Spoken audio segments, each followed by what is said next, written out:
ಈ ದ್ವಾರಕಾಧೀಶ ಭಾಗದ ಎರಡನೆಯ ಸಂಚಿಕೆ. ತಮ್ಮೆಲ್ಲರಿಗೂ ನಾನು ಹೃತ್ಪೂರ್ವಕವಾಗಿ ಸ್ವಾಗತಿಸ್ತೀನಿ.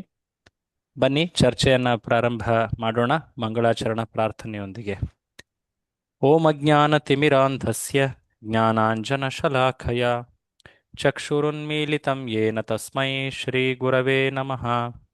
ನಮಃ ಓಂ ವಿಷ್ಣುಪಾದಾಯ ಕೃಷ್ಣಪ್ರೇಷ್ಠಾಯ ಭೂತಲೆ ಶ್ರೀಮತೆ ಭಕ್ತಿವೇದಾಂತ ಸ್ವಾಮಿನ್ನಿತಿ ನಾಮಿನೆ.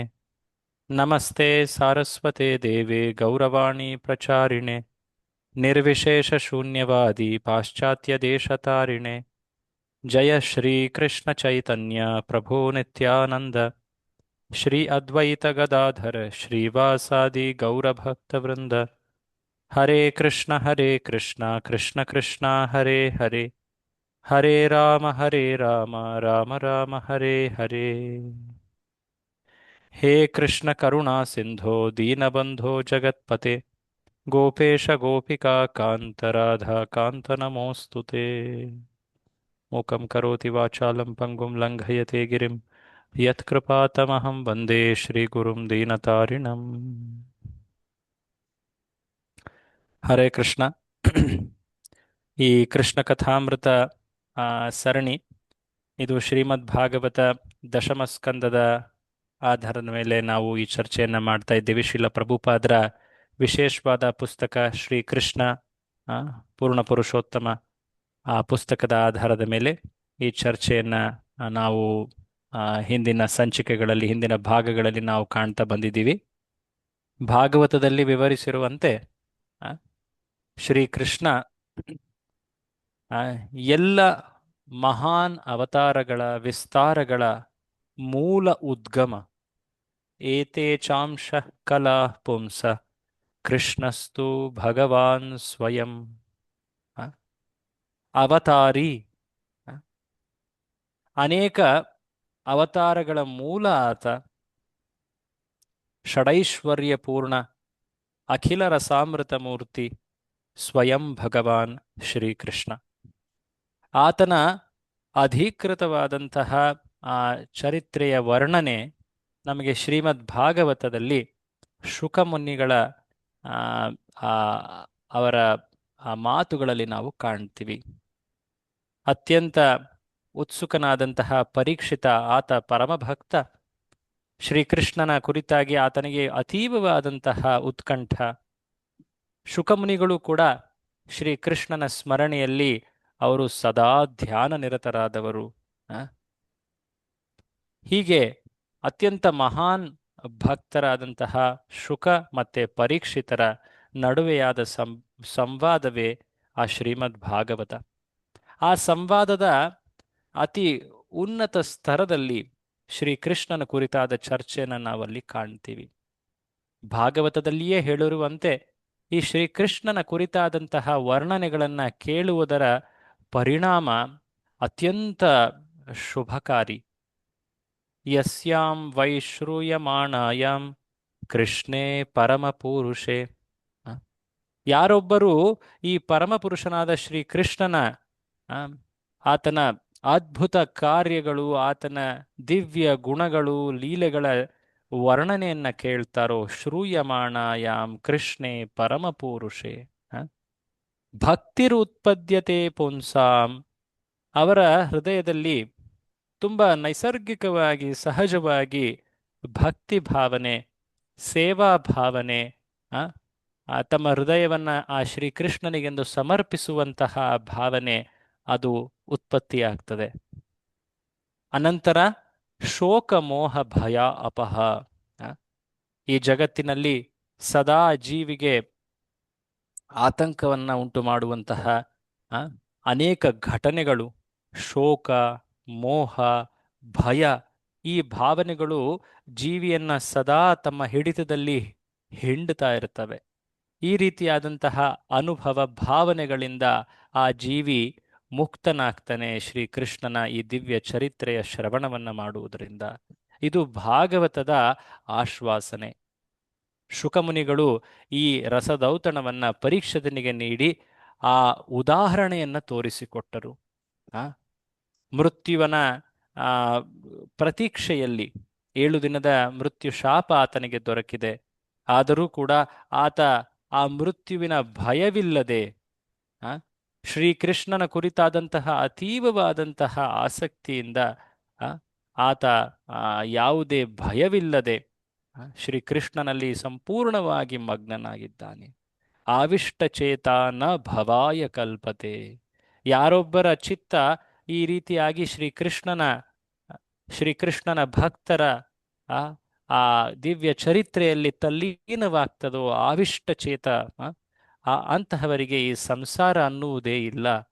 ಇದಕ್ಕೆ ನಿದರ್ಶನ ಈ ಪರೀಕ್ಷಿತ. ಇದಕ್ಕೆ ನಿದರ್ಶನಗಳು ಅನೇಕ ಉಂಟು. ಸೊ ಹಿಂದಿನ ಚರ್ಚೆಗಳಲ್ಲಿ ನಾವು ಶ್ರೀಕೃಷ್ಣನ ದಿವ್ಯ ಚರಿತ್ರೆಯಲ್ಲಿ ಬಾಲ್ಯ, ಆತನ ಪೌಗಂಡ ಕೈಶೋರ ಲೀಲೆಗಳನ್ನು ಕಂಡೆವು. ಅದಾದ ನಂತರ ಆತನ ಯೌವನ ಲೀಲೆಗಳಲ್ಲಿ ನಾವು ಆ ಮಥುರೆಯ ರಕ್ಷಣೆಯ ಲೀಲೆಗಳನ್ನು ಕಂಡೆ. ನಂತರ ಆತ ವಿವಾಹತನಾಗ್ತಾನೆ, ರುಕ್ಮಿಣಿ ರಮಣ ಆ ಭಾಗದಲ್ಲಿ ನಾವು ಕಂಡೆವು. ಈ 6ನೆಯ ಭಾಗದಲ್ಲಿ ಆತ ದ್ವಾರಕೆಯ ಭಕ್ತರ ರಕ್ಷಕನಂತೆ ಕಂಗೊಳಿಸ್ತಾನೆ. ಅದುವೇ ಈ ದ್ವಾರಕಾಧೀಶ ಭಾಗ. ನಿನ್ನೆಯ ಆ ಮೊದಲ ಸಂಚಿಕೆಯಲ್ಲಿ ನಾವು ಆ ಬಾಣಾಸುರನ ಪ್ರಸಂಗವನ್ನ ನಾವು ಕಂಡ್ವಿ. ಬಾಣಾಸುರ ಆತ ಪ್ರಹ್ಲಾದನ ಮರಿಮೊಮ್ಮಗ, ಬಲಿಯ ಜ್ಯೇಷ್ಠ ಪುತ್ರ.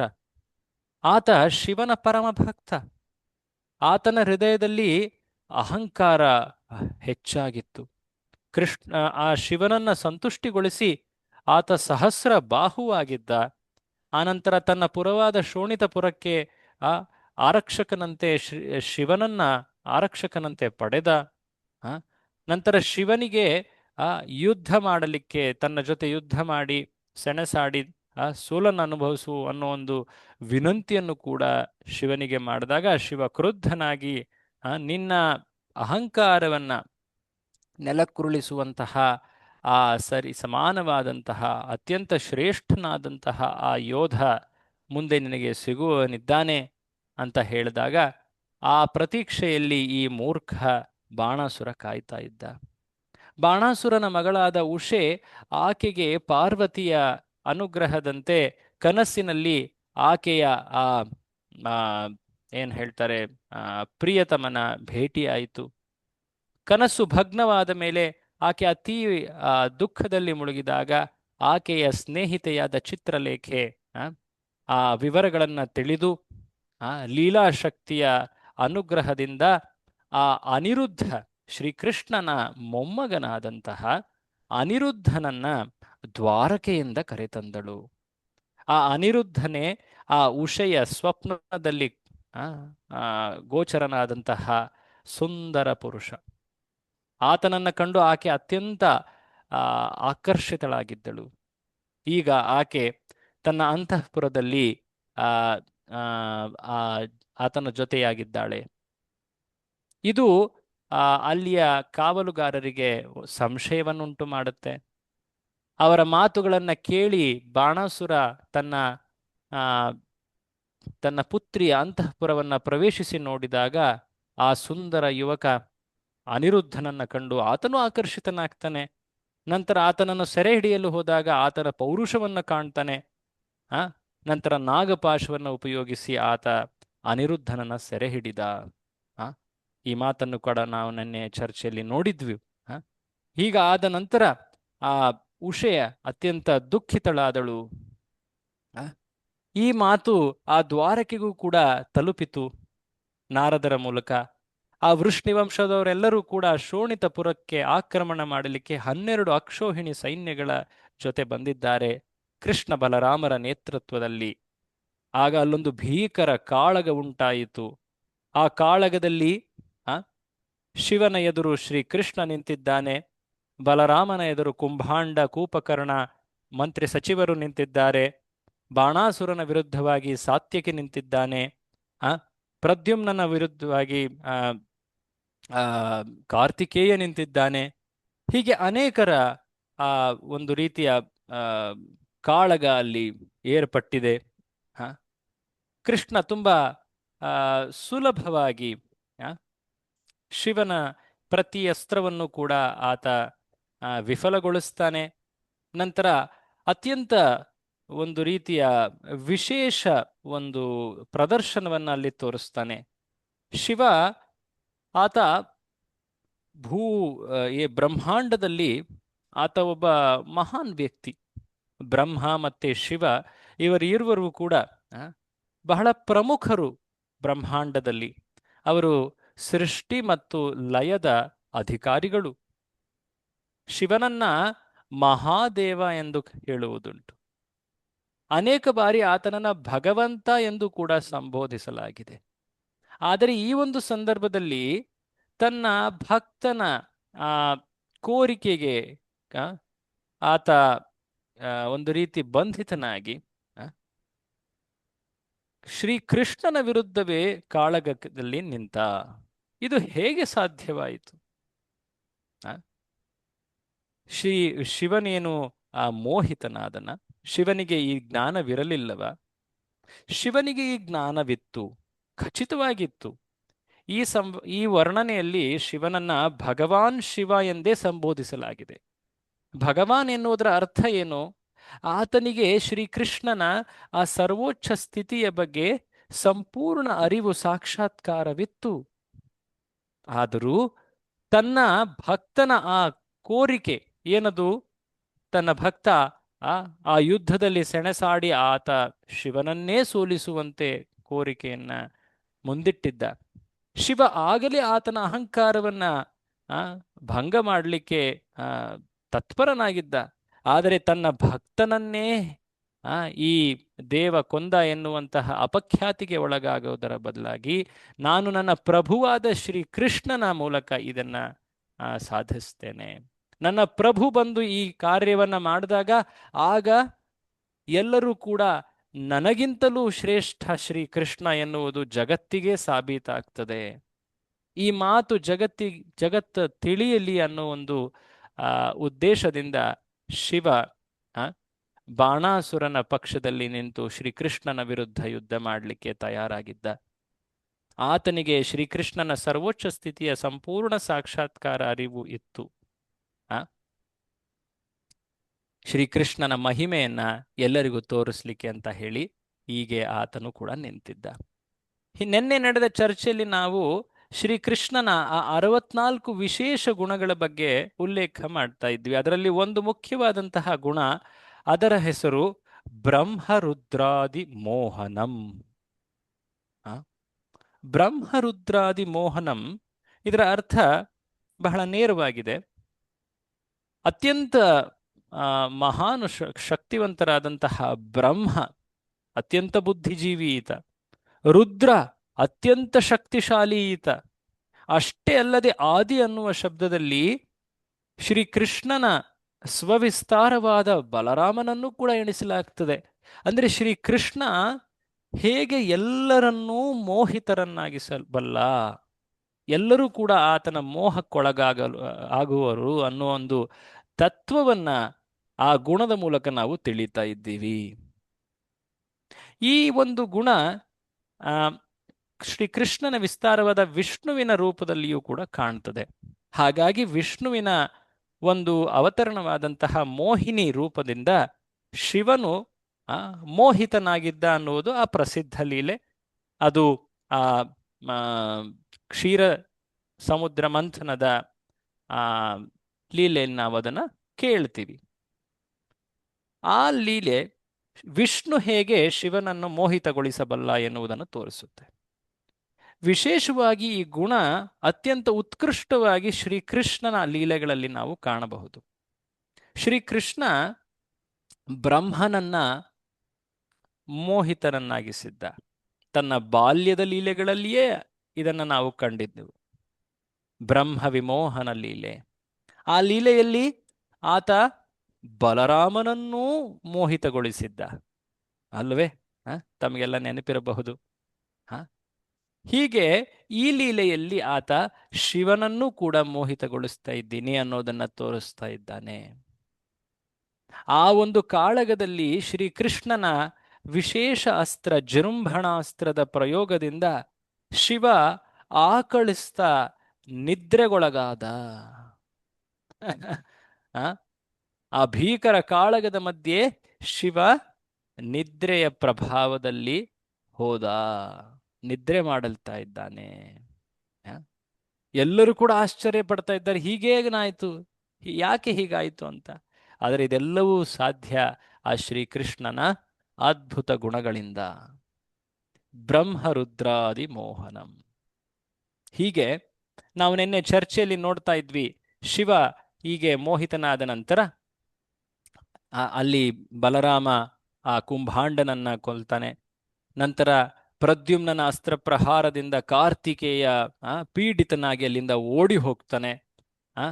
ಆ ಸಾತ್ಯಕಿಯ ವಿರುದ್ಧ ಯುದ್ಧದಲ್ಲಿ ನಿರತನಾಗಿದ್ದ ಬಾಣಾಸುರ, ಆತ ಎಷ್ಟು ಪ್ರಯತ್ನ ಪಟ್ಟರೂ ಸಾತ್ಯಕಿಯ ಮೇಲೆ ಮೇಲ್ಗೈಯನ್ನು ಸಾಧಿಸ್ಲಿಕ್ಕೆ ಆಗ್ಲಿಲ್ಲ. ಸಮಯ ಕಳೀತಾ ಇದೆ, ಆದ್ರೆ ಆ ಕಡೆ ನನ್ನವರ ಶಕ್ತಿ ಕುಗ್ಗಿ ಅವರೆಲ್ಲ ಓಡಿ ಹೋಗ್ತಾ ಇದ್ದಾರೆ. ಆ ಒಂದು ರೋಷದಿಂದ ಆತ ಆ ಸಾತ್ಯಕಿಯ ಜೊತೆ ಯುದ್ಧ ಮಾಡ್ತಿದ್ದನ್ನ ಬಿಟ್ಟು ಶ್ರೀಕೃಷ್ಣನ ವಿರುದ್ಧ ಯುದ್ಧ ಮಾಡ್ತೇನೆ ಅನ್ನೋ ಒಂದು ಉದ್ದೇಶದಿಂದ ಈಗ ಅತ್ಯಂತ ರೋಷಭಾವದಲ್ಲಿ ತನ್ನ 1000 ಬಾಹುಗಳಲ್ಲಿ 500 ಬಿಲ್ಲುಗಳನ್ನ ಹೂಡಿ, ಆ ಪ್ರತಿಯೊಂದು ಬಿಲ್ಲಿಗೆ 2 ಬಾಣಗಳನ್ನ ಹೂಡಿದ್ದಾನೆ. ಇನ್ನೇನು ಆ 1000 ಬಾಣಗಳು ಶ್ರೀಕೃಷ್ಣನ ಮೇಲೆ ಮುತ್ತಿಕ್ತಾ ಇದ್ದಾವೆ, ಆಕ್ರಮಣ ಮಾಡ್ತಾ ಇದ್ದಾನೆ ಅನ್ನೋದನ್ನ ಈಗ ಇನ್ನೇನು ಎಲ್ಲರೂ ಪ್ರತೀಕ್ಷೆ ಮಾಡ್ತಾ ಇದ್ದಾರೆ. ಆ ತಕ್ಷಣವೇ ಶ್ರೀಕೃಷ್ಣ ಅತ್ಯಂತ ವೇಗದಿಂದ ಬಾಣಗಳನ್ನ ಹೂಡಿ ಆ 500 ಬಾಣಗಳನ್ನ ಮುರಿದು ಹಾಕ್ತಾನೆ. ನೋಡ್ತಾ ನೋಡ್ತಾ ಇದ್ದ ಹಾಗೆ ರಥದ ಸಾರಥಿ, ರಥ, ಆ ಎಲ್ಲ ಕುದುರೆಗಳನ್ನು ಕೂಡ ಆತ ಕೊಂದು ಹಾಕ್ತಾನೆ.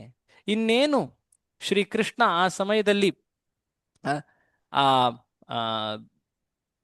ಬಾಣಾಸುರನನ್ನೇ ಕೊಲ್ಲುತ್ತಾನೆ ಅನ್ನೋ ಒಂದು ಸಮಯ ಎಲ್ಲರೂ ನೋಡ್ತಾ ಇದ್ದ ಹಾಗೆ ಆ ಸಮಯದಲ್ಲಿ ಈ ಒಂದು ವಿಶೇಷ ಘಟನೆ ಆಗ್ತದೆ. ನಿನ್ನೆ ನಾವು ಈ ಮಾತನ್ನ ಕಂಡಿದ್ವಿ ಅಲ್ವಾ? ತಮಗೆಲ್ಲ ನೆನಪಿರ್ಬೋದು. ಏನದು? ಅಲ್ಲಿ ನೆನ್ನೆ ಈ ಚರ್ಚೆ ನಾವು ನೋಡಿದ್ವಿ ಅನ್ಸುತ್ತೆ. ನೆನ್ನೆ ಇಲ್ಲೇ ನಿಲ್ಸಿದ್ವಲ್ಲ ನಾವು ಕೊನೆ ಭಾಗದಲ್ಲಿ. ಹರೇ ಕೃಷ್ಣ. ಹೌದು ಪ್ರಭುಜಿ, ಅಲ್ಲೇ ನಿಲ್ಸಿದ್ದು.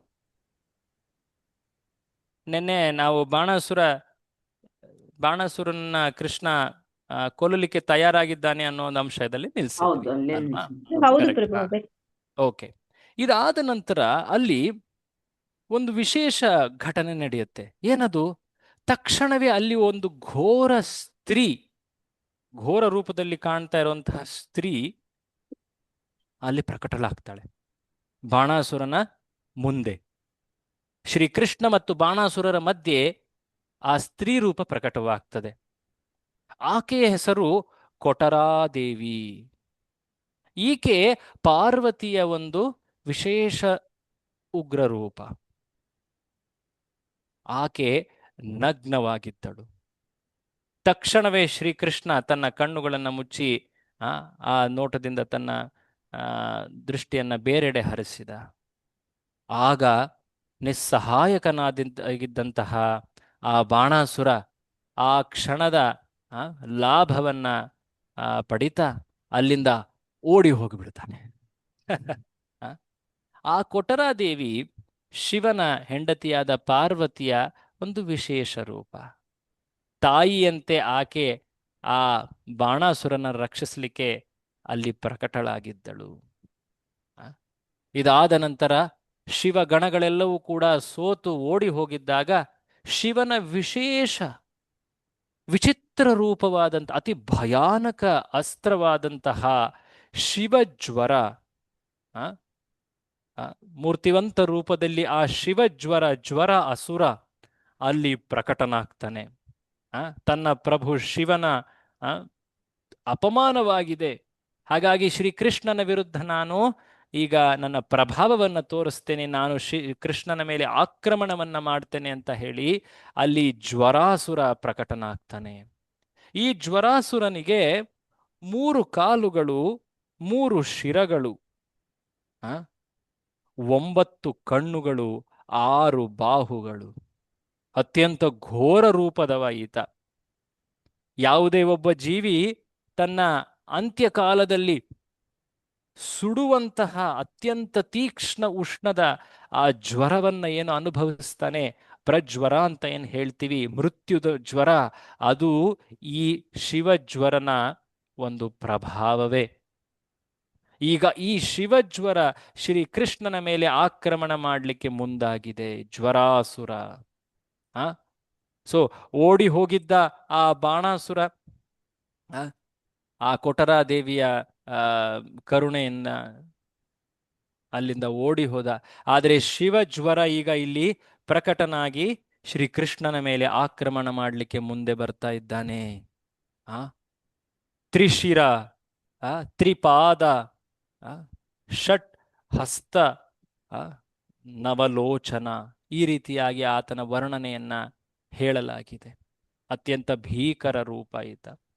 ಆಗ ಕೃಷ್ಣ ಆದಿನಾರಾಯಣ, ಆತನ ಬಳಿ ಇನ್ನೊಂದು ವಿಶೇಷವಾದ ಅಸ್ತ್ರವಿದೆ ಶಿವಜ್ವರಕ್ಕೆ ಪ್ರತ್ಯುತ್ತರದಂತೆ, ಅದುವೇ ವಿಷ್ಣುಜ್ವರ.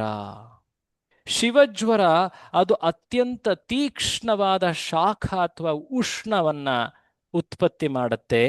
ವಿಷ್ಣುಜ್ವರ ಅತ್ಯಂತ ಕಠೋರವಾದ, ಮೂಳೆಯನ್ನ ತುಂಡರಿಸುವಂತಹ, ಭೀಕರ, ಸಹಿಸಲಿಕ್ಕೆ ಆಗದಂತಹ ತೀಕ್ಷ್ಣ ಒಂದು ರೀತಿಯ ಏನ್ ಹೇಳ್ತಾರೆ, ಕೊರೆಯುವ ಚಳಿ, ಆ ಪ್ರಭಾವವನ್ನ ಉಂಟು ಮಾಡುತ್ತೆ ವಿಷ್ಣುಜ್ವರ.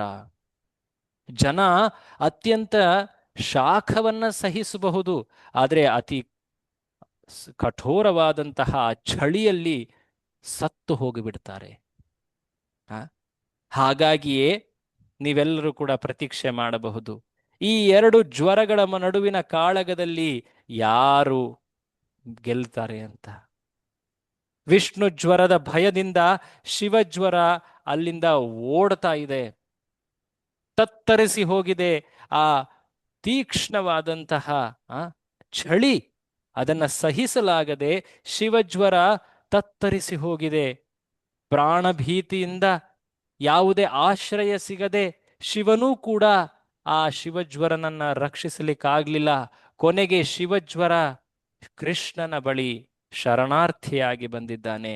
ಕೃಷ್ಣನ ಮುಂದೆ ಆತ ನತಮಸ್ತಕನಾಗಿ ಪ್ರಾರ್ಥನೆಯನ್ನು ಅರ್ಪಿಸ್ತಾ ಇದ್ದಾನೆ. ಶಿವಜ್ವರನ ಪ್ರಾರ್ಥನೆಗಳು, ಅಲ್ಲಿ ಭಾಗವತ ಈ ಪ್ರಾರ್ಥನೆಗಳನ್ನ ವರ್ಣಿಸ್ತದೆ. ಶಿವಜ್ವರ ಹೇಳ್ತಾ ಇದ್ದಾನೆ, ನನ್ನ ಪ್ರಭುವಾದ ಶಿವ ಆತನೂ ಕೂಡ ಅತ್ಯಂತ ಶಕ್ತಿಶಾಲಿ. ಆದರೆ ಹೇ ಪರಮಪ್ರಭು ಶ್ರೀ ಕೃಷ್ಣ, ನಿನ್ನ ಶಕ್ತಿಗೆ ಮಿತಿಯೇ ಇಲ್ಲ, ನೀನು ನಿಜವಾಗಿಯೂ ಅನಂತ. ನನ್ನ ಪ್ರಭುವಾದ ಶಿವ ಘೋರರೂಪಿ, ಉಗ್ರರೂಪಿ, ಆದರೆ ನೀನು ಶಾಂತ ಸ್ವರೂಪಿ. ನನ್ನ ಪ್ರಭು ಶಿವ ಆತ ಸಂಹಾರದ ಲಯದ ಅಧಿಕಾರಿ, ಆದರೆ ನೀನು ಸೃಷ್ಟಿ ಸ್ಥಿತಿ ಲಯ ಎಲ್ಲದರ ಪರಮ ಅಧಿಕಾರಿ. ನೀನು ಆ ಎಲ್ಲ ಗುಣಾವತಾರಗಳ, ಆ ಬ್ರಹ್ಮ ವಿಷ್ಣು ಮತ್ತು ಮಹೇಶರ ಮೂಲ ನೀನು. ಅಷ್ಟೇ ಅಲ್ಲದೆ ಈ ಜಗತ್ತಿನಲ್ಲಿ ಕಾಣುವಂತಹ ಮುಖ್ಯ ಕಾರಣಗಳಾದ ಕಾಲ, ಕರ್ಮ, ಸ್ವಭಾವ, ಅಹಂಕಾರ ಇತ್ಯಾದಿ ಇವೆಲ್ಲವನ್ನೂ ನೀನು ಮೀರಿದವನು. ಇದೆಲ್ಲದರ ಅತೀತನಾಗಿದ್ದೀಯ. ಈ ಜಗತ್ತಿನಲ್ಲಿ ನಿನ್ನ ಅವತರಣಗಳು ಕೇವಲ ನಿನ್ನ ಭಕ್ತರಾದಂತಹ ಆ ಸಜ್ಜನರ ರಕ್ಷಣೆಗೆಂದು, ಪರಿತ್ರಾಣಾಯ ಸಾಧೂನಾಂ, ವಿಶೇಷವಾಗಿ ಆ ನಿನ್ನ ಭಕ್ತರಾದಂತಹ ದೇವತೆಗಳ ರಕ್ಷಿಸಕ್ಕೆ ನೀನು ಪದೇ ಪದೇ ಅವತರಿಸುತ್ತೀಯ. ಆ ದುಷ್ಟರ ನಿಗ್ರಹವನ್ನ ಮಾಡ್ತೀಯ. ಆದರೆ ನಾನು ಈಗ ನಿನ್ನಲ್ಲಿ ಶರಣಾಗಿದ್ದೀನಿ. ಅತ್ಯಂತ ನೋವನ್ನು ನಾನು ಅನುಭವಿಸ್ತಾ ಇದ್ದೀನಿ, ಆದರೆ ನಾನು ನಿನಗೆ ಶರಣಾಗಿದ್ದೀನಿ. ನಿನ್ನ ಶಿಕ್ಷೆಗೆ, ದಂಡನೆಗೆ ನಾನು ಅರ್ಹನಲ್ಲ.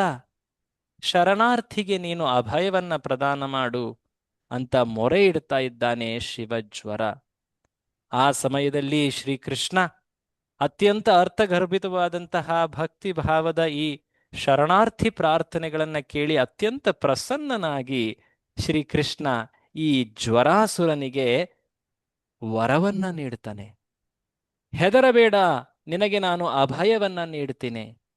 ನಿನ್ನ ಈ ಮಾತುಗಳನ್ನ, ನನ್ನ ಕುರಿತಾದಂತಹ ಈ ಸ್ತುತಿ ಮಾತುಗಳನ್ನ ಯಾರೊಬ್ಬರು ನಿನ್ನ ಈ ಮಾತುಗಳನ್ನ ಸ್ಮರಿಸುತ್ತಾರೋ ಅವರು ಈ ಮೃತ್ಯು ಭಯದಿಂದ ಮುಕ್ತರಾಗ್ತಾರೆ. ಆ ನಿನ್ನ ಈ ಸಂವಾದವನ್ನ ನೆನೆಸಿಕೊಳ್ಳುವವರು ಮೃತ್ಯುವನ್ನ ಅವರು ಆ ಅವರು ಪಡಿತಾ ಇದ್ರು ಕೂಡ ಆ ಮೃತ್ಯುವಿನ ಭಯದಲ್ಲಿ ಅವರು ನೆಲೆಸಿರೋದಿಲ್ಲ.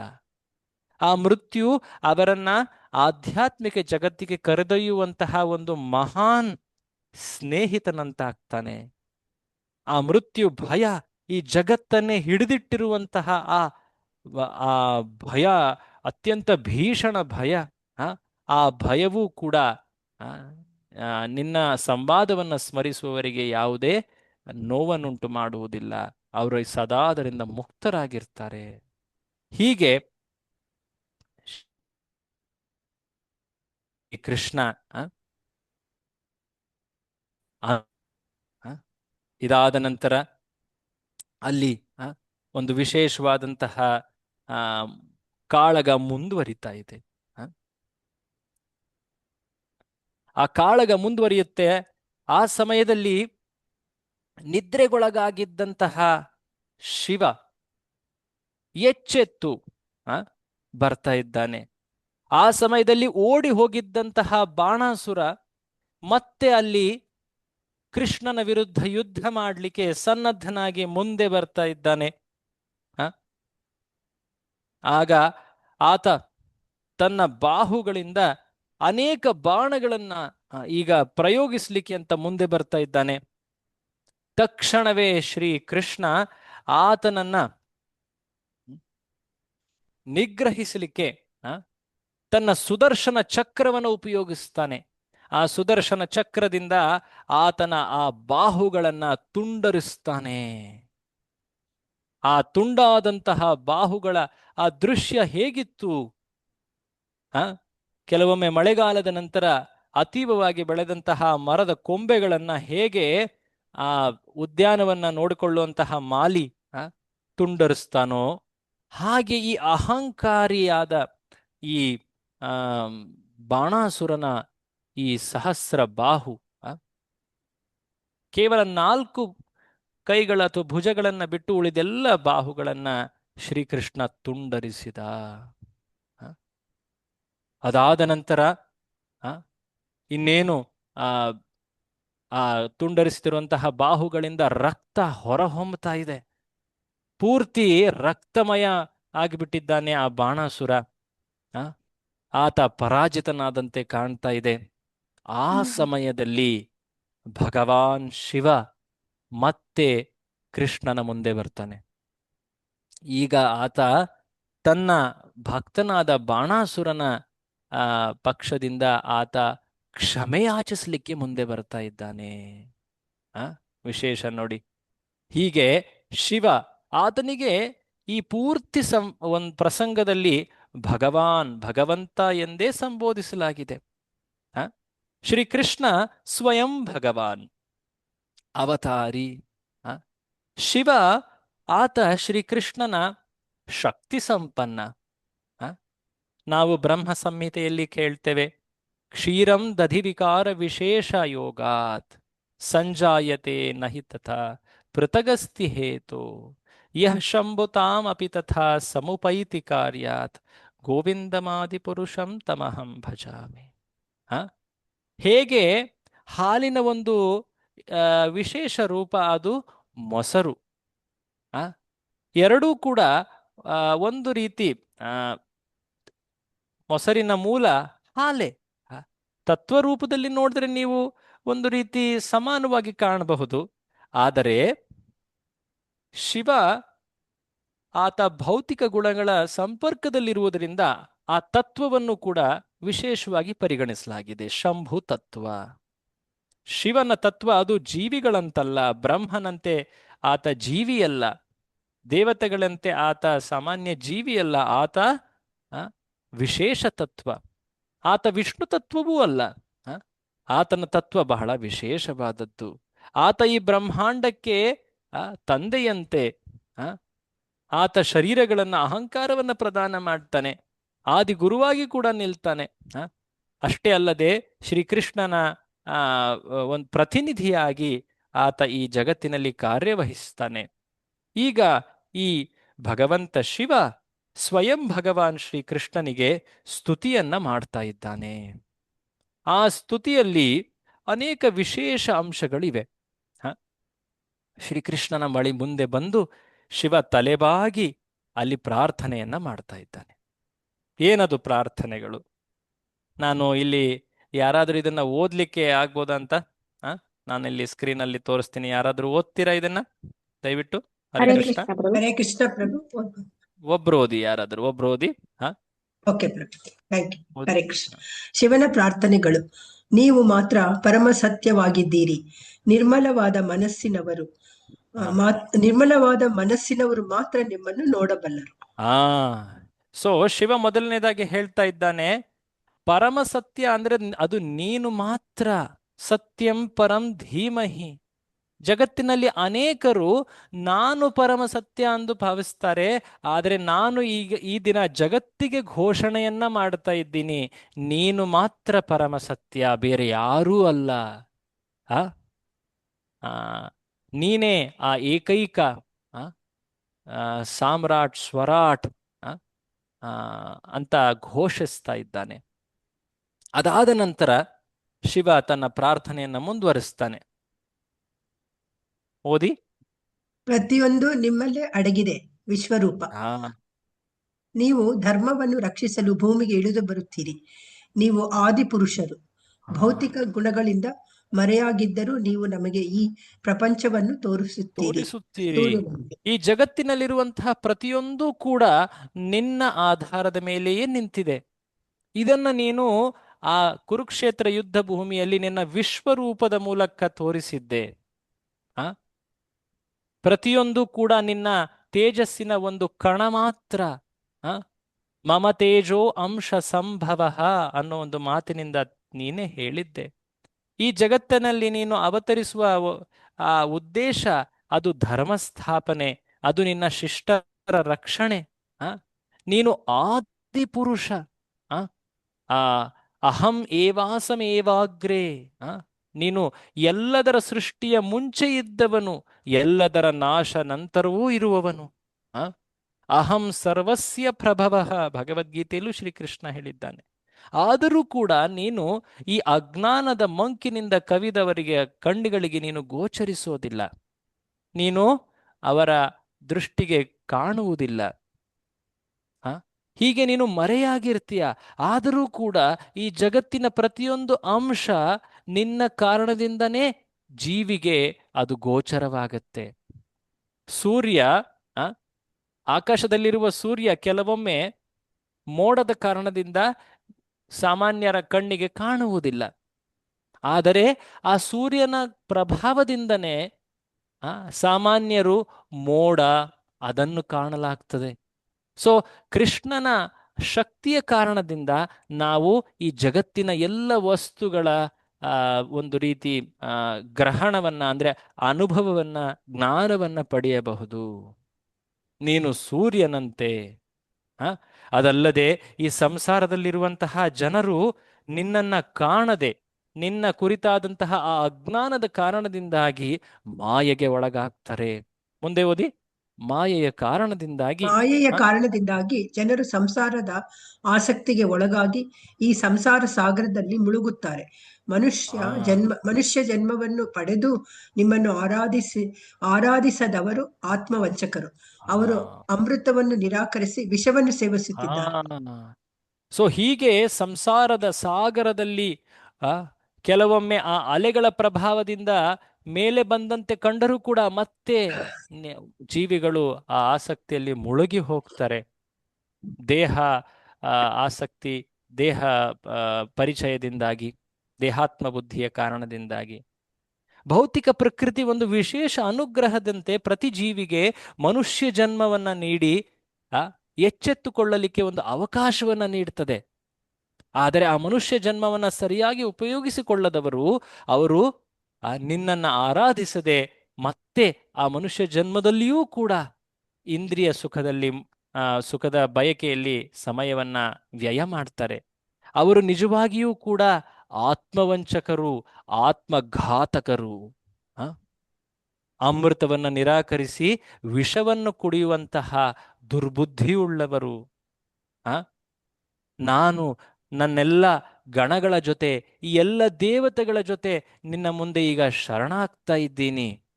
ಶಿವ ಒಂದು ವಿಶೇಷವಾದ ಪ್ರಾರ್ಥನೆಯನ್ನ ಕೊನೆಯಲ್ಲಿ ಹೇಳ್ತಾ ಇದ್ದಾನೆ. ಓದಿ, ಏನದು ಪ್ರಾರ್ಥನೆ? ಓದಿ. ನಾವೆಲ್ಲರೂ ನಿಮಗೆ ಶರಣಾಗುತ್ತೇವೆ. ಬಾಣಾಸುರನು ನನ್ನ ಪ್ರಿಯ ಮತ್ತು ನಿಷ್ಠಾವಂತ ಅನುಯಾಯಿಯಾಗಿದ್ದಾನೆ. ಆದ್ದರಿಂದ ದಯವಿಟ್ಟು ಅವನ ಮೇಲೆ ನಿಮ್ಮ ಕರುಣೆಯನ್ನು ತೋರಿ. ಈ ಬಾಣಾಸುರ ಈತ ನನ್ನನ್ನು ಆಶ್ರಯಿಸಿದ್ದಾನೆ. ಹಾಗಾಗಿ ನೀವು ದಯವಿಟ್ಟು ಆತನ ಮೇಲೆ ವಿಶೇಷವಾದ ಕೃಪೆಯನ್ನ ತೋರಿ. ಆ ಕೃಪೆಯನ್ನ ತೋರಿ ಅನ್ನೋ ಒಂದು ಮಾತಿನ ಜೊತೆ ಅಲ್ಲಿ ಶಿವ ಶ್ಲೋಕದಲ್ಲಿ ಬರುತ್ತೆ. ಹೇಗೆ ಕೃಪೆ ಅಂದ್ರೆ, ನೀವು ಪ್ರಹ್ಲಾದನಿಗೆ ಹೇಗೆ ಕೃಪೆಯನ್ನ ತೋರಿದರೋ ಹಾಗೆ ನೀವು ಈ ಅದೇ ಕುಲದಲ್ಲಿ ಬರುವಂತಹ ಈ ಬಾಣಾಸುರನಿಗೂ ಕೂಡ ಕೃಪೆಯನ್ನ ತೋರಿ ಅಂತ ಬೇಡ್ಕೊಳ್ತಾ ಇದ್ದಾನೆ ಶಿವ. ಆಗ ಶ್ರೀಕೃಷ್ಣ ಎಲ್ಲ ಮಾತುಗಳನ್ನ ಕೇಳಿ ಸಂತುಷ್ಟನಾದ. ಆತನಿಗೆ ಗೊತ್ತು, ಶಿವ ಈ ಒಂದು ಮಾತುಗಳಿಂದ ಆತ ಜಗತ್ತಿಗೆ ಒಂದು ವಿಶೇಷವಾದಂತಹ ಸಂದೇಶವನ್ನ ನೀಡುತ್ತಾ ಇದ್ದಾನೆ. ಯಾರು ಸರ್ವೋತ್ತಮರು, ಹೇಗೆ ಭಕ್ತಿ ಎನ್ನುವುದು ಮುಂಬರುವಂತಹ ಎಲ್ಲ ಪೀಳಿಗೆಗಳನ್ನು ಕೂಡ ಸಂರಕ್ಷಿಸುತ್ತೆ, ಹಿಂದಿರುವಂತಹ ಎಲ್ಲ ಪೂರ್ವಜರಿಗೂ ಕೂಡ ಅನುಗ್ರಹವನ್ನ ನೀಡುತ್ತೆ ಅಂತ ಇದನ್ನ ಶಿವ ತೋರಿಸ್ತಾ ಇದ್ದಾನೆ. ಆಗ ಶ್ರೀಕೃಷ್ಣ ಬಾಣಾಸುರನಿಗೆ ಒಂದು ವಿಶೇಷವಾದಂತಹ ಅನುಗ್ರಹವನ್ನ ಮಾಡ್ತಾ ಇದ್ದಾನೆ. ಏನದು? ಯಾರಾದ್ರೂ ಬೇರೆಯವರು ಓದ್ತೀರಾ? ಓದಿ. ಹರೇ ಕೃಷ್ಣ ಪ್ರಭು. ಎಸ್, ಬೇರೆಯವರು ಇನ್ನೊಬ್ರು ಓದಿ. ಬಾಣಾಸುರನ ಮೇಲಿನ ಕೃಷ್ಣನ ಅನುಗ್ರಹ. ನೀನು ವಿನಂತಿಸಿದಂತೆಯೇ ನಾನು ಖಂಡಿತವಾಗಿಯೂ ಮಾಡುತ್ತೇನೆ. ನಾನು ಪ್ರಹ್ಲಾದ ಮಹಾರಾಜನಿಗೆ ಅವನ ವಂಶದವರನ್ನು ಯಾರನ್ನೂ ಕೊಲ್ಲುವುದಿಲ್ಲ ಎಂದು ವರವನ್ನು ನೀಡಿದ್ದೆ. ಶ್ರೀಕೃಷ್ಣ ಅನೇಕ ಯುಗಗಳ ಹಿಂದೆ, ಮನ್ವಂತರದ ಹಿಂದೆ, 6ನೇ ಮನ್ವಂತರದಲ್ಲಿ ನಡೆದಂತಹ ಆ ವಿಶೇಷ ಘಟನೆ ಪ್ರಹ್ಲಾದ ನರಸಿಂಹರ ಲೀಲೆ. ನೀವೆಲ್ಲ ನರಸಿಂಹ ಜಯಂತಿ ಪ್ರಯುಕ್ತವಾಗಿ ಈ ಲೀಲೆಯನ್ನ ಕೇಳಿರ್ತೀರ. ಮನ್ವಂತರವೇ ಕಳೆದು ಹೋಯಿತು. ಈಗ ಆ 7ನೇ ಮನ್ವಂತರದ 28ನೇ ಯುಗ ಚಕ್ರ. ಸೊ ಆ ಸಮಯದಲ್ಲಿ ಕೃಷ್ಣ ಈಗ ಪ್ರಕಟನಾಗಿ ಅಷ್ಟು ಹಿಂದೆ ನಡೆದಂತಹ ಘಟನೆಯನ್ನ, ಆ ಭಕ್ತನಿಗೆ ನೀಡಿದ್ದಂತಹ ವಾಗ್ದಾನವನ್ನ ನೆನೆಸ್ಕೊಳ್ತಾ ಇದ್ದಾನೆ. ನಾನು ಆತನಿಗೆ ವಚನವನ್ನ ನೀಡಿದ್ದೆ, ಆತನ ವಂಶಸ್ಥರೆಲ್ಲರನ್ನೂ ಕೂಡ ನಾನು ಸದಾ ರಕ್ಷಿಸ್ತೀನಿ, ಎಂದೂ ನಾನು ಕೊಲ್ಲುವುದಿಲ್ಲ ಅಂತ. ನಿನ್ನ ಮಾತುಗಳು ಅದಕ್ಕೆ ಸಮರ್ಪಕವಾಗಿವೆ, ಸಮಂಜಸವಾಗಿವೆ. ಹಾಗಾಗಿ ನಾನು ಈ ಬಾಣಾಸುರನನ್ನ ಕೊಲ್ಲುವುದಿಲ್ಲ. ನಾನು ಅವನಿಗೆ ಈ ರೀತಿಯಾಗಿ ಆತನ ವಿರುದ್ಧ ಹೀಗೆ ಕಾಳಗದಲ್ಲಿ ಆತನಿಗೆ ನೋವನ್ನ ನೀಡಿದ್ದರ ಹಿಂದೆ ಯಾವ ಕಾರಣವಿತ್ತು ಗೊತ್ತಾ? ಕೃಷ್ಣ ಹೇಳ್ತಾ ಇದ್ದಾನೆ. ಓದಿ, ಏನ್ ಕಾರಣ ಅದು? ಬಾಣಾಸುರನ ಸುಳ್ಳು ಅಹಂಕಾರವನ್ನು ಅಡಗಿಸಲು ಮಾತ್ರ ನಾನು ಅವನ ತೋಳುಗಳನ್ನು ಕತ್ತರಿಸಿದೆ. ಆತನ ಈ ಅಹಂಕಾರ, ದರ್ಪ ನಿನ್ನ ಬಳಿ ಬಂದು ನಿನ್ನ ವಿರುದ್ಧವೇ ಯುದ್ಧ ಮಾಡಿ ನಿನ್ನನ್ನೇ ಸೋಲಿಸುವಂತೆ ಆತ ವರವನ್ನ ಬೇಡಿದ್ದ ಅಲ್ವೇ? ಅಂತಹ ದರ್ಪ, ಅಷ್ಟು ಕೃತಜ್ಞನಾಗಿದ್ದ ಆತ, ಕೃತಜ್ಞ. ಸೊ ಇಂತಹ ದರ್ಪವನ್ನ ನಾನು ನಾಶ ಮಾಡಲಿಕ್ಕೆಂದು ಈ ಕಾರ್ಯವನ್ನ ಮಾಡದೆ, ಆತನ ಈ ಎಲ್ಲ ತೋಳುಗಳನ್ನ ಮರದ ಕೊಂಬೆಗಳಂತೆ ನಾನು ಕತ್ತರಿಸಿ ಹಾಕಿದೆ. ಈಗ ಆತ ಪಾಠ ಕಲ್ತಿದ್ದಾನೆ. ಆತನಿಗೆ ನಾನು ವಿಶೇಷ ಅನುಗ್ರಹವನ್ನ ನೀಡ್ತಾ ಇದ್ದೀನಿ. ಓದಿ, ಏನದು? ಅವನು ಈಗ ಮುಪ್ಪು ಮತ್ತು ಮರಣದಿಂದ ಮುಕ್ತನಾಗಿದ್ದಾನೆ, ಅಜರ ಅಮರ. ಇನ್ನು ಮುಂದೆ ಅವನು ನಿಮ್ಮ ಗಣಗಳಲ್ಲಿ ಒಬ್ಬನಾಗಿ ನಿಮ್ಮ ಸೇವೆಯನ್ನು ಮಾಡ್ತಾನೆ. ನಿನ್ನ ಗಣದಲ್ಲಿ ಆತ ಪ್ರಖ್ಯಾತನಾಗಿ ನಿನ್ನ ಸೇವೆಯಲ್ಲಿ ನಿಲ್ತಾನೆ, ಅಜರಾಮರನಾಗ್ತಾನೆ. ಚತುರ್ಬಾಹು ಆಗಿದ್ದ ಈ ಬಾಣಾಸುರ ಈಗ ಉಳಿದಂತಹ ಎಲ್ಲ ಭಾರವಾದಂತಹ ಆ ದರ್ಪದ ಪ್ರತೀಕವಾದಂತಹ ಆ ಎಲ್ಲ ತೋಳುಗಳನ್ನ ಕೃಷ್ಣ ತುಂಡರಿಸಿ ಹಾಕಿದ್ದಾನೆ. ಈ ಸಮಯದಲ್ಲಿ ಆ, ಆ ಒಂದು ಮಾತನ್ನ ನೆನೆಸ್ಕೊಳ್ಬಹುದು. ಶ್ರೀಕೃಷ್ಣ ಮುಂದೆ ಆ, ಉದ್ಧವನಿಗೆ ಒಂದು ವಿಶೇಷವಾದಂತಹ ಮಾತುಗಳನ್ನ ಹೇಳ್ದ.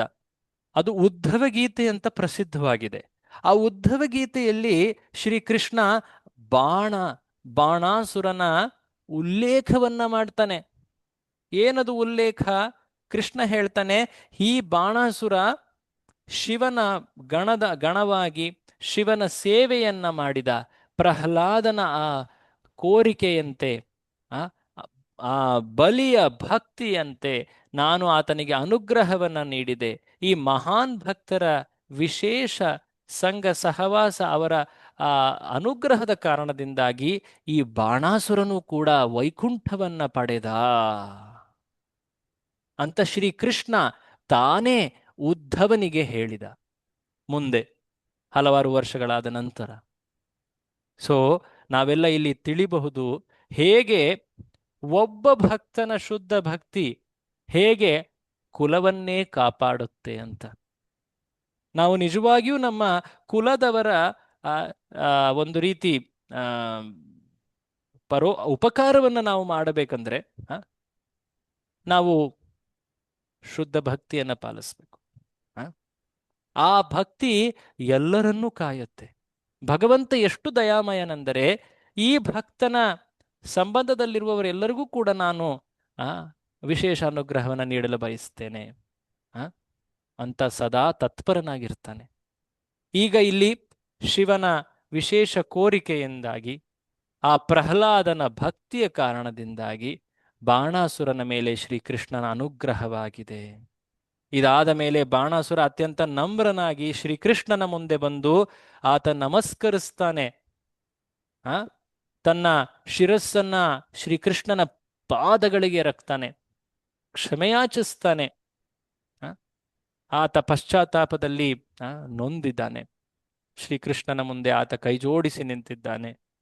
ವಿಶೇಷವಾಗಿ ಶ್ರೀಕೃಷ್ಣನ ಆ ದ್ವಾರಕಾ ಸಂಗಡಿಗರಾದಂತಹ ವೃಷ್ಣಿ ವಂಶದವರಾದಂತಹ ಆ ಅನಿರುದ್ಧನ ಪ್ರಿಯೆಯಾದ ತನ್ನ ಪುತ್ರಿಯಾದ ಉಷೆಯ ಜೊತೆ ಒಂದು ಸುಂದರವಾದ ರಥದಲ್ಲಿ ಕುಳ್ಳಿರಿಸಿ ಅವರೀರುವರನ್ನು ಕೂಡ ಶ್ರೀಕೃಷ್ಣನ ಮುಂದೆ ಕರೆತರ್ತಾನೆ, ಶ್ರೀಕೃಷ್ಣನನ್ನ ಸಂತುಷ್ಟಿಗೊಳಿಸ್ಲಿಕ್ಕೆ ಅಂತ.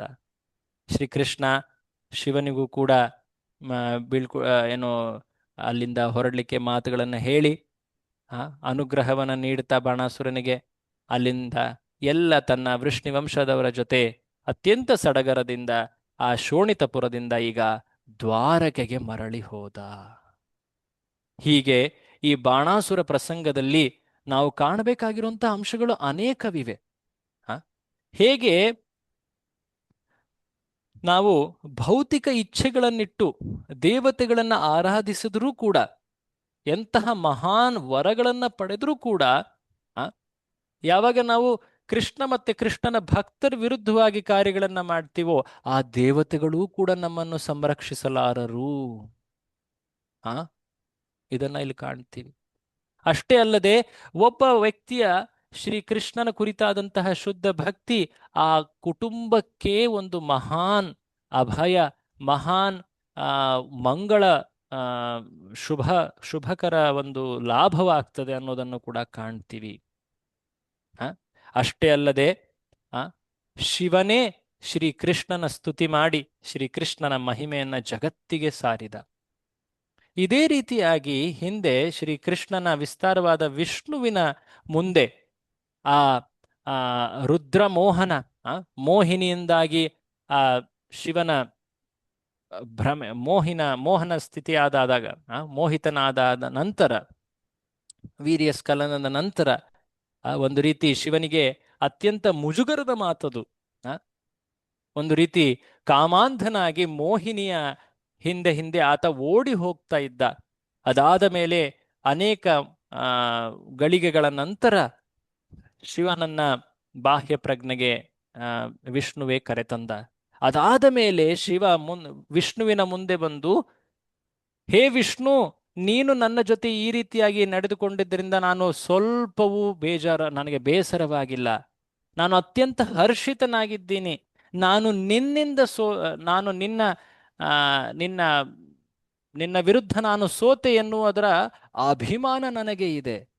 ಯಾಕೆಂದ್ರೆ ನೀನೇ ನಮ್ಮ ನಿಜ ಪ್ರಭು.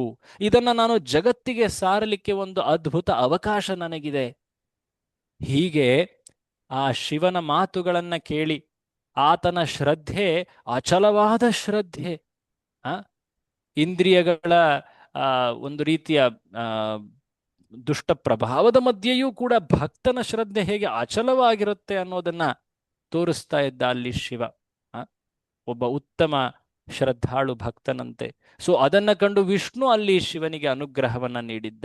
ಇಲ್ಲಿ ಶ್ರೀಕೃಷ್ಣ ಅದೇ ರೀತಿಯಾಗಿ ಆ ಶಿವ ಭಗವಾನ್ ಶಿವ ಬಂದು ಪ್ರಾರ್ಥಿಸಿರುವುದನ್ನ ಕೇಳಿ ಅತ್ಯಂತ ಪ್ರಸನ್ನನಾಗಿ ಶಿವನಿಗೂ ಅನುಗ್ರಹ ನೀಡಿದ. ಶಿವನ ಭಕ್ತನಾದ ಬಾಣಾಸುರನಿಗೂ ವಿಶೇಷವಾದ ಅನುಗ್ರಹವನ್ನ ನೀಡಿದ.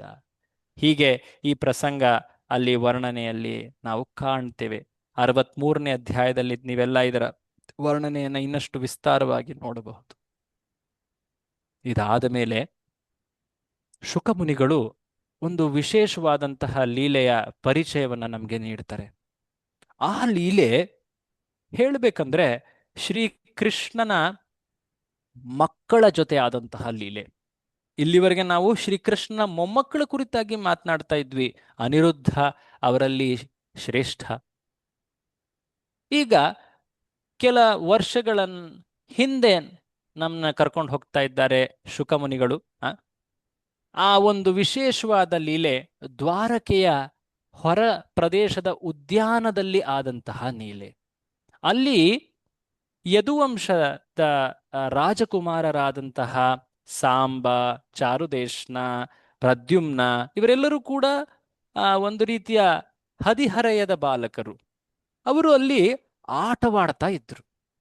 ಆಟವಾಡ್ತಾ ಇರಬೇಕಾದ್ರೆ ಅಲ್ಲಿ ಅತ್ಯಂತ ಒಂದು ರೀತಿ ಬಾಯಾರಿಕೆಯಿಂದಾಗಿ ಬಾಯಾರಿಕೆ ಅಲ್ಲಿ ಹತ್ತಿರದಲ್ಲೇ ಒಂದು ದೊಡ್ಡ ಬಾವಿಯಂತೆ ಕಾಣ್ತು. ಆ ಬಾವಿಯನ್ನ ಯಾರು ಕೂಡ ಗಮನಿಸಿರ್ಲಿಲ್ಲ ಇಲ್ಲಿವರೆಗೆ. ಯಾಕೆಂದ್ರೆ ಅದು ಅನೇಕ ಪೊದೆಗಳಿಂದ ಎಲೆ ಕೊಂಬೆಗಳಿಂದ ಅದು ಮುಚ್ಚಲ್ಪಟ್ಟಂತಿತ್ತು. ಆದರೆ ಈ ದಿನ ಅದೇನೋ ವಿಶೇಷವಾದಂತಹ ಯೋಜನೆ. ಅವರು ಆ ಬಾವಿಯನ್ನ ಕಂಡರು. ಅದರ ಬಳಿ ಹೋಗಿ ಅದರಲ್ಲಿ ಇಡುಕಿ ನೋಡ್ತಾರೆ. ಅಲ್ಲಿ ನೀರಿರಬಹುದು, ಬಾಯಾರಿಕೆಯನ್ನ ನೀಗಿಸ್ಕೊಳ್ಳಿಕ್ಕೆ ನಮಗೆ ನೀರು ಬೇಕು ಅಂತ ಹೇಳಿ ಎಲ್ಲರೂ ಕೂಡ ಅಲ್ಲಿ ಬಗ್ಗಿ ನೋಡ್ತಾರೆ. ಆಗ ಅಲ್ಲಿ ಬಗ್ಗಿ ನೋಡಿದಾಗ ಅವರಿಗೆ ಅತ್ಯಂತ ಆಶ್ಚರ್ಯವಾಗ್ತದೆ. ಎಂದು ಕಂಡಿರದಂತಹ ದೃಶ್ಯ ಅದು. ಏನದು? ಅಲ್ಲಿ ಅವರು ಆ ಒಂದು ವಿಚಿತ್ರವಾದಂತಹ ಪ್ರಾಣಿಯನ್ನ ಕಂಡರು. ಆ ಪ್ರಾಣಿ ಯಾವುದು? ದೊಡ್ಡ ಒಂದು ಹಲ್ಲಿ. ನೀವೆಲ್ಲ ಕೇಳಿರ್ಬೋದು, ಉಡ ಅಂತ ಹೇಳ್ತಾರೆ. ಕೇಳಿದಿರ ಉಡ? ಉಡ ಅಂದ್ರೆ ಏನ್ ಹೇಳ್ತಾರೆ? ಮಾನಿಟರ್ ಲಿಸರ್ಡ್ ಅಂತಾರೆ ಇಂಗ್ಲಿಷ್ ಅಲ್ಲಿ ಅದಕ್ಕೆ. ಓತಿಕ್ಯಾತ ಆಕ್ಚುಲಿ ಅದು ಓತಿಕ್ಯಾತ ಅದು ಸಣ್ಣದಿರುತ್ತೆ. ಆಕ್ಚುಲಿ ಉಡ ದೊಡ್ಡದಿರತ್ತೆ, ತುಂಬಾ ದೊಡ್ಡದಿರತ್ತೆ. ಆ ಉಡದ ವಿಶೇಷವಾದಂತಹ ಗುಣ ಎಂದರೆ ಅದರ ಕೈ ಅಥವಾ ಕಾಲು ಏನಿರುತ್ತೆ ಅದು ಒಂದ್ ಕಡೆ ಹಿಡ್ಕೊಂಡ್ ಬಿಟ್ರೆ ಅದು ಪೂರ್ತಿ ಅಂಟು ಬಿಡುತ್ತೆ. ಕೆಲವೊಮ್ಮೆ ವ್ಯಕ್ತಿಯ ಚರ್ಮವನ್ನ ಅದು ಹಿಡಿದ್ರೆ ಎಳಿಲಿಕ್ಕೆ ಹೋದರೆ ಆ ಚರ್ಮವೇ ಕಿತ್ತು ಬಂದ್ಬಿಡುತ್ತೆ. ಈ ಉಡವನ್ನ ವಿಶೇಷವಾಗಿ ಕ್ಷತ್ರಿಯರು, ಸೈನಿಕರು ಕೋಟೆಗಳನ್ನ ಬೆಟ್ಟಗಳನ್ನ ಹತ್ಲಿಕ್ಕೆ ಉಪಯೋಗಿಸ್ತಾ ಇದ್ರು. ಆ ಉಡಕ್ಕೆ ಒಂದು ಹಗ್ಗವನ್ನ ಕಟ್ಟಿ ಆ ಉಡವನ್ನ ಜೋರಾಗಿ ಮೇಲೆ ಎಸಿತಾ ಇದ್ರು. ಆ ಉಡ ಹೋಗಿ ಆ ಒಂದು ಗೋಡೆಯನ್ನ ಹಿಡ್ಕೊಂಡು ಬೀಳ್ತಾ ಇತ್ತು. ಅದನ್ನ ಬಲವಾಗಿ ಹಿಡಿದು ಅವ್ರು ಹತ್ತುತ್ತಾ ಇದ್ರು. ಇತ್ತೀಚೆಗಿನ ಕ್ಷತ್ರಿಯರು ಕೂಡ, ಈ ಮರಾಠರಾದಂತಹ ಈ ಕ್ಷತ್ರಿಯರಾದ ಈ ಶಿವಾಜಿ ಸೈನಿಕರು ಕೂಡ ಇದನ್ನು ಉಪಯೋಗಿಸ್ತಾ ಇದ್ರು ಅಂತ ಇತಿಹಾಸದಲ್ಲಿ ಕೇಳ್ತೀವಿ. ಸೊ ಉಡ ಅನೇಕ ಹಳ್ಳಿಗಳಲ್ಲೂ ಕೂಡ ಕಾಣಸಿಗತ್ತೆ. ಈಗ ಅವನ್ನೆಲ್ಲ ಕೊಂದು ಮಾರ್ತಾರೆ ಅದರ ಚರ್ಮವನ್ನು. ಹಾಗಾಗಿ ಅದು ತುಂಬಾ ಒಂದು ರೀತಿ ಎಕ್ಸ್ಟಿಂಕ್ಷನ್ ಅಲ್ಲಿದೆ. ಸೊ ಇಲ್ಲಿ ದ್ವಾರಕೆಯ ಈ ರಾಜಕುಮಾರರೆಲ್ಲರೂ ಕೂಡ ಒಂದು ದೊಡ್ಡ ಈ ಒಂದು ರೀತಿ ಉರಗ ಅಂತ ಹೇಳ್ಬೋದು ನೀವು, ಅಲ್ಲ, ಈ ಹಲ್ಲಿ, ಬೇಸಿಕ್ಲಿ ಉಡ, ಅದನ್ನ ಕಂಡ್ರು. ರೆಪ್ಟೈಲ್. ಸೊ ಅದನ್ನು ಕಂಡ್ಬಿಟ್ಟು ಅತ್ಯಂತ ಆಶ್ಚರ್ಯಚಕಿತರಾದರು. ಅಷ್ಟು ದೊಡ್ಡ ಉಡ ಹೇಗೆ ಈ ಒಂದು ಆಳವಾದ ಬಾವಿಯಲ್ಲಿ ಬಿದ್ದುಬಿಟ್ಟಿದೆ?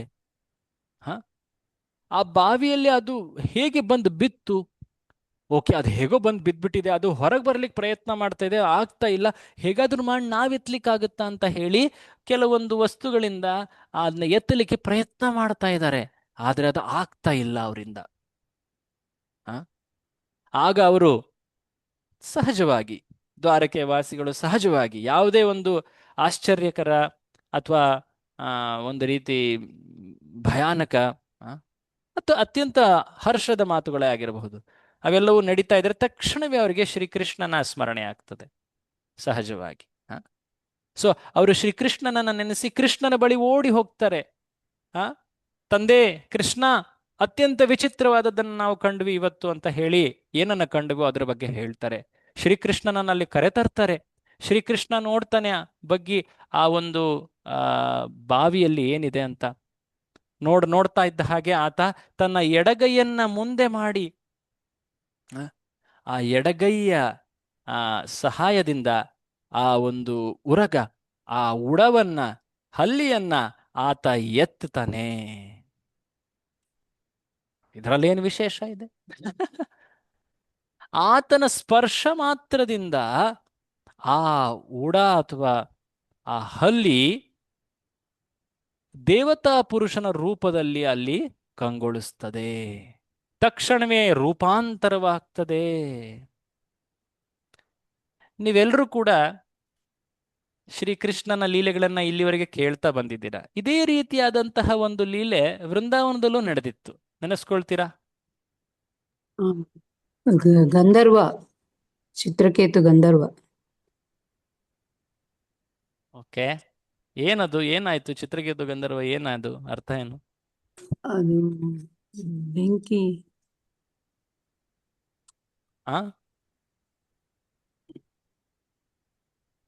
ಬೆಂಕಿ ನಾಳೆ ಹೇಳ್ತೀರಾ? ನಾಳೆ ಹೇಳ್ತೀರಾ? ನೀವೆಲ್ಲರೂ ಕೂಡ ಸ್ವಲ್ಪ ಏನಾದ್ರೂ ನೋಡ್ಕೋಬೇಕು, ಓದ್ಬೇಕು. ಹಿಂದೆ ನಾವು ಇದನ್ನ ಚರ್ಚೆ ಮಾಡಿದೀವಿ. ವೃಂದಾವನದ ಲೀಲೆಗಳಲ್ಲಿ ಇದೇ ರೀತಿಯಾದಂತ ಒಂದು ಪ್ರಸಂಗ ಬರುತ್ತೆ. ಕೃಷ್ಣನ ಸ್ಪರ್ಶ ಮಾತ್ರದಿಂದ ಒಂದು ಜೀವಿ ರೂಪಾಂತರವಾಯಿತು. ನಳಕುವರ ಮಣಿಗ್ರೀವ. ಓಕೆ, ಅದು ಒಂದು ಹೇಳಬಹುದು. ಓಕೆ, ಬಟ್ ಇದೊಂದು ವಿಶೇಷವಾದಂತ ವಿಚಿತ್ರವಾದಂತಹ ಜೀವಿ. ನುಂಗಿರ್ತಾನಲ್ಲ ಅವಾಗ. ಅಗ್ನಿಯನ್ನ ನುಂಗಿರೋದು ಅಲ್ಲ ಅಲ್ಲ ಅಲ್ಲ, ಈ ರೀತಿಯಾದಂತ ಒಂದು ಕ್ಷುದ್ರ ಜೀವಿ ಅದು ಒಂದು. ಓಕೆ, ಹೇಳೋದಾದ್ರೆ ಒಂದು ಹೆಬ್ಬಾವು. ಇಷ್ಟ ಹಿಂಟ್ ಕೊಟ್ಟಿದ್ದೀನಿ, ನೀವು ಹುಡ್ಕೊಂಡ್ ಬನ್ನಿ ನಾಳೆ. ಓಕೆ, ಈಗ ನನಗೆ ಇದ ಅಂತ ಕೇಳಬೇಡಿ.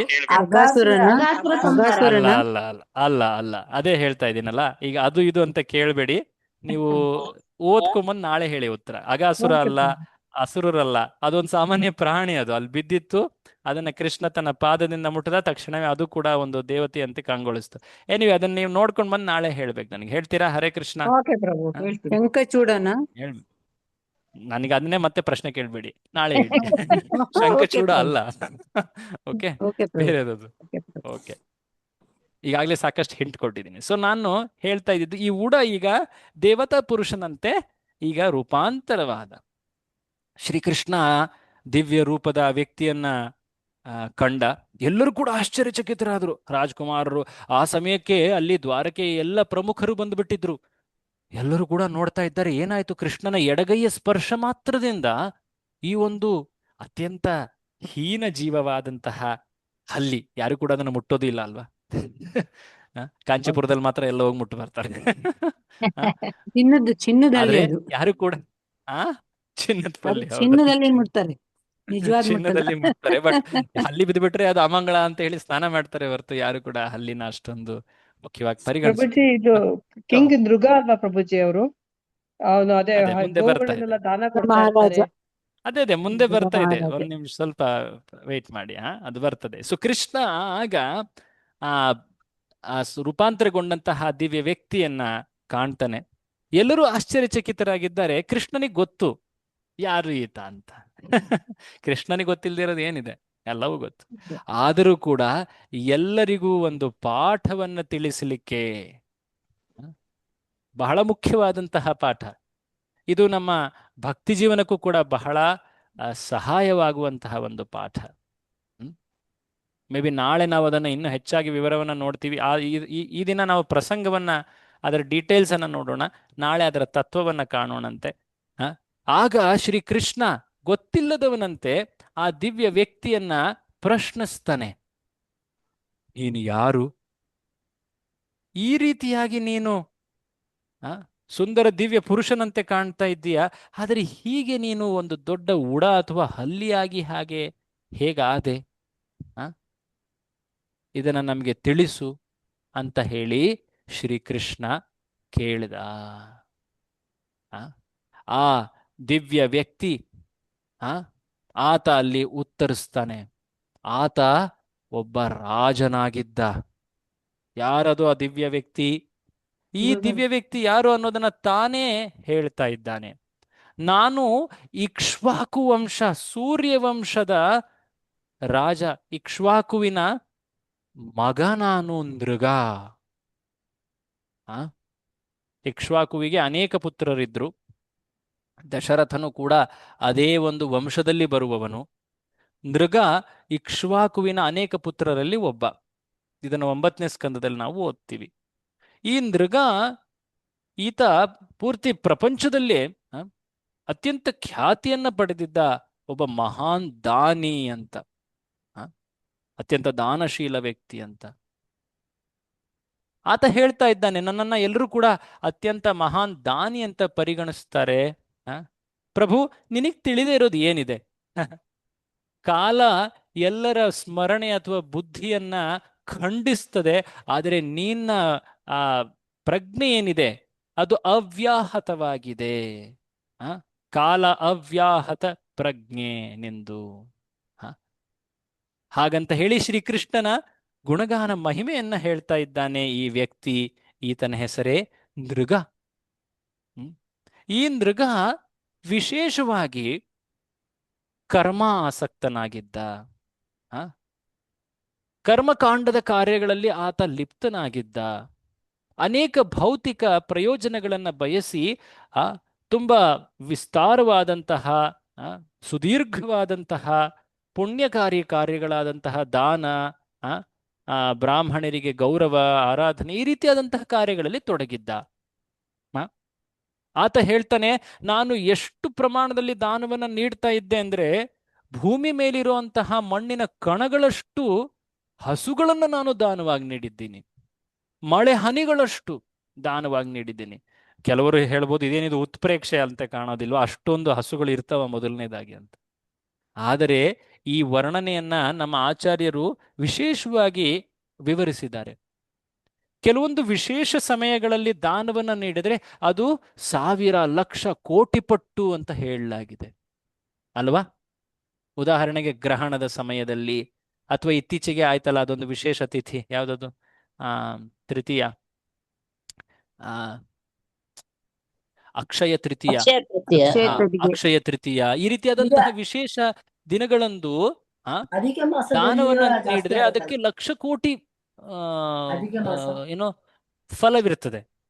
ಸೊ ಈ ವ್ಯಕ್ತಿ ಯಾವ ಸಮಯದಲ್ಲಿ, ಯಾವ ಜಾಗದಲ್ಲಿ, ಹೇಗೆ ನಾನು ದಾನ ಕೊಟ್ಟರೆ ಅದರಿಂದ ಅತಿ ಹೆಚ್ಚು ಲಾಭವನ್ನ ಪಡಿಬೋದು ಅನ್ನೋ ಒಂದು ಗಣನೆಯಿಂದ ಕಾರ್ಯಗಳನ್ನ ಮಾಡ್ತಾ ಇದ್ದ. ಯಾಕಂದ್ರೆ ಈತನಿಗೆ ಬೇಕಾಗಿರೋದು ಭೌತಿಕ ಲಾಭ, ಪುಣ್ಯ, ಸ್ವರ್ಗ ಸುಖ, ಇದನ್ನೆಲ್ಲ ಬಯಸಿ ಆತ ಅತ್ಯಂತ ಉತ್ಕೃಷ್ಟವಾದಂತಹ ಹಸುಗಳು, ಸರಿಸುಮಾರು 12 ವಿಧದ, ಅದರಲ್ಲೂ ಕೂಡ ಕಪ್ಪು ಬಣ್ಣದ ಹಸುಗಳು, ಅತ್ಯಂತ ಶ್ರೇಷ್ಠ ಕಪಿಲಾ ಗೋ ಹಸುಗಳು ಅಂತ ಹೇಳ್ತಾರೆ, ಕಪಿಲಾ ವರ್ಣದ ಹಸುಗಳು ಅಂತ. ಅದರ ವರ್ಣನೆಯನ್ನು ನಮ್ಮ ಆಚಾರ್ಯರು ಮಾಡಿದ್ದಾರೆ. 12 ಬಗೆ ಕಪಿಲಾ ವರ್ಣ ಅಂದ್ರೆ ಏನು ಅರ್ಥ ಅಂತ. ಸೊ ಆ ರೀತಿಯಾದಂತಹ ಹಸುಗಳು, ಅವುಗಳಿಗೆ ಸುಂದರವಾದ ರೇಷ್ಮೆಯ ಬಟ್ಟೆಯನ್ನು ಹೊದಿಸಿ, ಕೊಂಬುಗಳಿಗೆ ಬಂಗಾರದ ಶೃಂಗಾರವನ್ನ ಮಾಡಿ, ಅದರ ಗೊರಸುಗಳಿಗೆ ಇದು ಹೇಳ್ತಾರೆ ಬೆಳ್ಳಿಯ ಶೃಂಗಾರವನ್ನ ಮಾಡಿ, ಅನೇಕ ರತ್ನ ಹವಳಗಳ ಮಾಲೆಗಳನ್ನು ಧರಿಸಿ, ಒಂದೇ ಒಂದು ಕರುವನ್ನ ಜನ್ಮ ನೀಡಿರುವಂತಹ ಅತ್ಯಂತ ಉತ್ಕೃಷ್ಟವಾದಂತಹ ಹಸುಗಳನ್ನ ನಾನು ದಾನವಾಗಿ ಅತಿ ಯೋಗ್ಯರಾದಂತಹ ಬ್ರಾಹ್ಮಣರಿಗೆ ನೀಡಿದೆ. ನೋಡಿ, ದಾನವನ್ನ ನೀಡುವಾಗ ಅನೇಕ ಅಂಶಗಳನ್ನ ಗಮನಿಸಲಾಗ್ತದೆ. ಮೊದಲನೇದಾಗಿ ಏನನ್ನ ದಾನವಾಗಿ ನೀಡ್ತಾ ಇದ್ದಾರೆ ನೋಡಿ. ಅತ್ಯಂತ ಶ್ರೇಷ್ಠ ದಾನಗಳು ವಿದ್ಯಾದಾನ, ಗೋದಾನ, ಆ, ಆ, ಈ ರೀತಿಯಾದಂತಹ ದಾನಗಳನ್ನು ಹೇಳಲಾಗಿದೆ. ಅದರಲ್ಲೂ ಯಾರಿಗೆ ನೀಡ್ತಾ ಇದ್ದಾರೆ? ಸಾಮಾನ್ಯವಾಗಿ ಜನ ಬಡವರಿಗೆ ನೀಡೋದು ಅಂತ ಹೇಳ್ತಾರೆ. ಬಡವರಿಗೆ ದಾನ ನೀಡೋದು ಅದು ಮಾಡಲೇಬೇಕು. ಅದು ಜೀವದಯೆ, ಜೀವಿಗಳಿಗೆ ಆ ಸಹಾನುಭೂತಿಯನ್ನು ತೋರಿಸ್ಬೇಕು. ಆದರೆ ದಾನ ಅನ್ನೋ ಶಬ್ದವನ್ನ ಯಾರಿಗೆ ಉಪಯೋಗಿಸಲಾಗ್ತದೆ? ಯಾರೊಬ್ಬರು ಭಗವತ್ ಕಾರ್ಯಗಳಲ್ಲಿ, ಆಧ್ಯಾತ್ಮಿಕ ಜೀವನದಲ್ಲಿ ನಿರತರಾಗಿದ್ದಾರೋ, ಸಂಸಾರದಿಂದ ಅನಾಸಕ್ತರಾಗಿದ್ದಾರೋ ಅವರಿಗೆ ತಮ್ಮ ಆರಾಧನೆಯಲ್ಲಿ, ತಮ್ಮ ಸೇವೆಯಲ್ಲಿ ನೆರವಾಗಲಿ ಅನ್ನೋ ಒಂದು ಉದ್ದೇಶದಿಂದ, ನಾವು ಸಾರ್ಥಕರಾಗಲಿ ಅನ್ನೋ ಉದ್ದೇಶದಿಂದ, ಈ ಉದ್ದೇಶದಿಂದ ದಾನವನ್ನು ನೀಡಲಾಗ್ತದೆ. ಭಗವದ್ಗೀತೆಯಲ್ಲಿ ಶ್ರೀಕೃಷ್ಣ ದಾನವನ್ನು ನೀಡುವುದರ ವಿಧಗಳನ್ನು ಹೇಳಿದ್ದಾನೆ. ಸತ್ವಗುಣದಲ್ಲಿ ದಾನವನ್ನು ಹೇಗೆ ನೀಡಲಾಗ್ತದೆ, ರಜೋಗುಣದಲ್ಲಿ ಹೇಗೆ ನೀಡಲಾಗ್ತದೆ, ತಮೋಗುಣದಲ್ಲಿ ಹೇಗೆ ನೀಡಲಾಗ್ತದೆ. ಯಾವುದೇ ಒಂದು ಪ್ರತಿಫಲವನ್ನು ಬಯಸದೆ ಯೋಗ್ಯ ವ್ಯಕ್ತಿಗಳಿಗೆ ಸರಿಯಾದ ಸಮಯದಲ್ಲಿ, ಸರಿಯಾದ ಜಾಗದಲ್ಲಿ, ಒಂದು ರೀತಿ ಕೃತಜ್ಞಾಭಾವನದಲ್ಲಿ ನೀಡುವಂತಹ ಆ ದಾನ, ಅದು ಸಾತ್ವಿಕ ದಾನ ಅಂತ ಕೃಷ್ಣ ವರ್ಣಿಸ್ತಾನೆ. ಇದಾದ ನಂತರ ಕೆಳಮಟ್ಟದ ದಾನಗಳ ವರ್ಣನೆಯನ್ನು ಕೃಷ್ಣ 18, 17ನೇ ಅಧ್ಯಾಯದಲ್ಲಿ ಮಾಡಿದ್ದಾನೆ. ತಾವೆಲ್ಲ ಓದಿ ಅದನ್ನು ತಿಳ್ಕೊಳ್ಬಹುದು. ಹೀಗೆ ನಾನು ಆ ಯೋಗ್ಯರಾದಂತಹ, ಅತ್ಯಂತ ಸರಳ ಜೀವಿಗಳಾದಂತಹ, ಆಧ್ಯಾತ್ಮಿಕ ಮಾರ್ಗದಲ್ಲಿ ನಿರತರಾದಂತಹ ಬ್ರಾಹ್ಮಣರಿಗೆ ನಾನು ದಾನವಾಗಿ ನೀಡಿದೆ. ಹೀಗೆ ದಾನವನ್ನು ನೀಡುವಾಗ ಒಂದು ಸಮಯದಲ್ಲಿ ನಾನು ಒಂದು ಅಚಾತುರ್ಯವನ್ನು ಮಾಡಿಬಿಟ್ಟೆ. ಅದು ನನ್ನ ತಿಳುವಳಿಕೆಗೆ ಬರಲೇ ಇಲ್ಲ. ಏನದು? ನಾನು ದಾನವಾಗಿ ನೀಡಿದ್ದಂತಹ ಒಂದು ಹಸು, ನಾನು ದಾನವಾಗಿ ಒಬ್ಬ ಬ್ರಾಹ್ಮಣನಿಗೆ ಹಸುವನ್ನು ನೀಡಿದ್ದೆ. ಆದರೆ ಆ ಮೆಂದೆಯನ್ನು ಬಿಟ್ಟು, ಆ ಗುಂಪನ್ನು ಬಿಟ್ಟು ಆ ಹಸು ಮತ್ತೆ ನನ್ನ ಕೊಟ್ಟಿಗೆಗೆ ಬಂತು. ಅದನ್ನು ನಾನು ಗುರುತಿಸದೆ ಅದೇ ಹಸುವನ್ನ ಮತ್ತೊಬ್ಬ ಬ್ರಾಹ್ಮಣನಿಗೆ ದಾನವಾಗಿ ನೀಡಿದೆ. ಆಗ ಆ ಬ್ರಾಹ್ಮಣ, ಮೊದಲು ದಾನ ನೀಡಿದಂತಹ ಆ ಬ್ರಾಹ್ಮಣನ ಅಲ್ಲಿ ಓಡಿ ಬಂದ ಇನ್ನೊಬ್ಬ ಬ್ರಾಹ್ಮಣನ ಬಳಿ, ಇದು ನನ್ನ ಹಸು ಅಂತ. ಆಗ ಈ ಬ್ರಾಹ್ಮಣ, ಇಲ್ಲ, ಇದು ನನ್ನ ರಾಜ ನನಗೆ ಈ ದಾನವಾಗಿ ನೀಡಿದ್ದಾನೆ ಅಂತ. ಈಗ ಈ ಇಬ್ಬರು ಬ್ರಾಹ್ಮಣರ ನಡುವೆ ಜಗಳ ಉಂಟಾಯಿತು. ಈ ಹಸು ನನ್ನದು, ಇಲ್ಲ ಇದು ನಂದು, ರಾಜ ನನಗೆ ನೀಡಿದ್ದಾನೆ, ನಾನೇನು ತಪ್ಪು ಮಾಡಿದ್ದೀನ? ಇಲ್ಲ, ಅವನು ನನಗೆ ಅಂತ ದಾನ ನೀಡಿರುವುದನ್ನು ನಾನು ರಕ್ಷಿಸಬೇಕಾಗ್ತದೆ.